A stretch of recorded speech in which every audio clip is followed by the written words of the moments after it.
Welcome to Brownbeard. On my furry table today, I've got something special.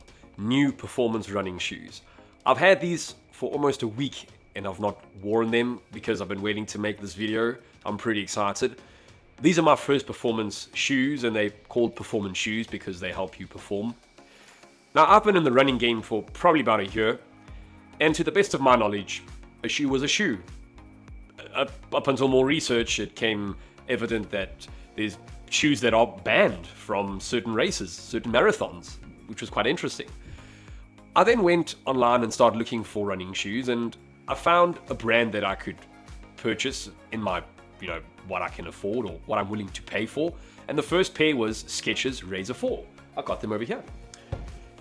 These are the Skechers Razor 4, and they were really good running shoes. They still are. They're just pretty old now. I had them for a year and a half.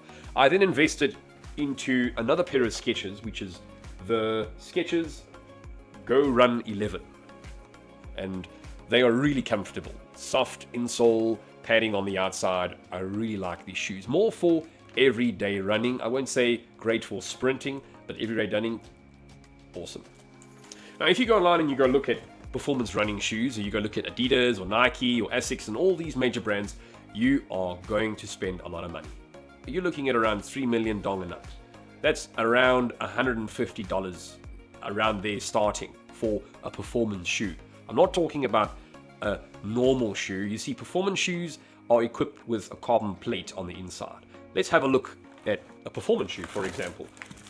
These are the BMAI, or BMAI, I'm not sure how you pronounce that, 3.0 running shoes. They are fully equipped with a carbon plate on the inside that runs from there, from the back to the front. If I turn the shoe around, you can hear the carbon plate on the inside. So the way this works is, if you run, this carbon plate is supposed to kick back and move you kind of forward. I've not worn these. You can see they're brand new. That's why I'm making this video. I'm planning on doing a full review on Chinese running shoes. You see, there's another guy on YouTube. I'll put his link down below. I've got his name over here. His name is... he has an interesting name. John on Krago. Now, he reviews Chinese running shoes, and luckily they were selling these in Ho Chi Minh. So I went to Ho Chi Minh to fit the shoe and buy the shoe. And the reason for that is you can either be a size bigger or you can be a size smaller. I paid 1.7 million dong, and I'm pretty sure you can get them cheaper online from AliExpress or Shopee. Now, over the next month or 2 or 3 or 4, I'll be giving my personal opinion on the shoe. I'm not sponsored by BMAI at all. I'm just curious, can a Chinese shoe perform like a Adidas shoe or Nike shoe? Or Hey there, in the first run with the BMAI 3.0, I'm 8.3 kilometers in the run, and I must say they're really comfortable in terms of bounce and feedback I'm getting. I'm still figuring out where to land to get the most out of the carbon plate, but really well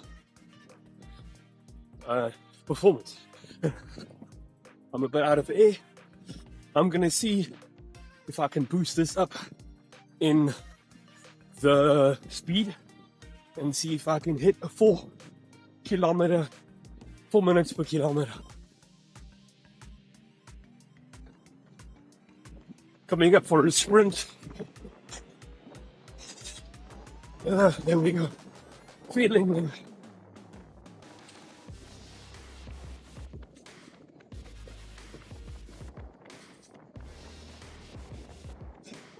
Oh yeah.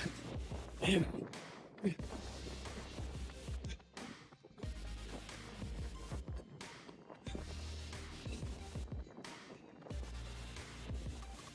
Oh.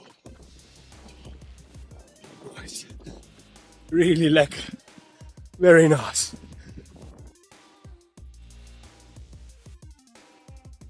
I'm here in BMAI Park. Just finished my third run with the BMAI 3.0. I did a 10k run in about 1 hour, and I'm still happy. They're really comfortable. At this point, I'm leaning towards this is more a performance shoe than a trainer.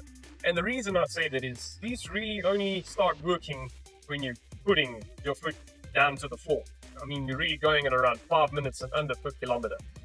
I wouldn't wear these every single day.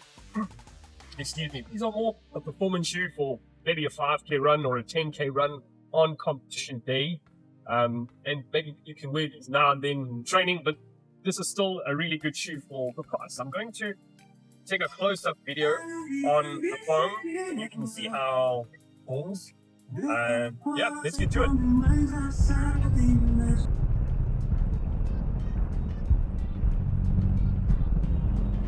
I've done about 30 kilometers in the BMAI 3.0. I'm not sure that they run in yet, but I'll be comparing them with the Skechers Go Run 11. That is also carbon infused. And I've only had these for about a month, so they're still pretty new. And then my old Razor 4. You can see the glue on the side has come off over there. And I'm not sure if I'm going to be able to run in this, but it's still wearable. And I'll be wearing this with some decent running shoes. That's not padded, because I do think that does make a difference on how a shoe feels. Let's go. Originally, I recorded the audio on my phone flying my DJI drone. However, that audio got lost. But I'm wearing the BMAI 3.0 and the Go Run 11. From this run, I could definitely feel that the Go Run 11 was a lot more comfortable with more padding on the side and the sole. The BMAI still had a big bounce on them, but the landing on the Go Run 11 was just a lot more comfortable.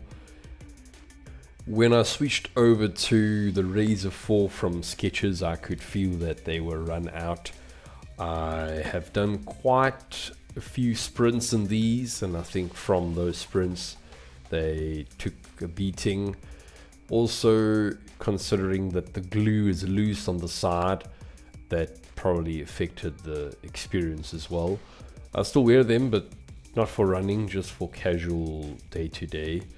But yeah, on this comparison, I'm leaning towards the BMAI 3.0 rather than the old Skechers. So that's a wrap for the BMAI 3.0. My conclusion is based on 3 runs I had with them. It's a good shoe, it's comfortable. Are you able to do a 5K in it? Yes. Are you able to do a 10K in it? Yes. A 20? Yes. Other people have done it? Yes. Is it the best running shoe out there? No. BMAI has been around a few years, so I still think they've got some improvements to do. I've got the BMAI, I think it's just the BMAI 3.0, and you do get the turbo on there. There's the turbo, BMAI Turbo, which is supposedly better or different foam. There's a lot of Chinese brands out there. X-Step, Leaning, Douyin, and I do believe these shoes compare to international shoe brands such as Nike and Adidas, but it depends on the make, the brand, and the type of shoe, what model of the shoe. And this has been explained on some YouTube channels such as Dr. CY. He goes in depth explaining what type of shoe to buy, comparing to international shoes. Pretty good info. And Jog on Krago goes into detail on each of these shoes.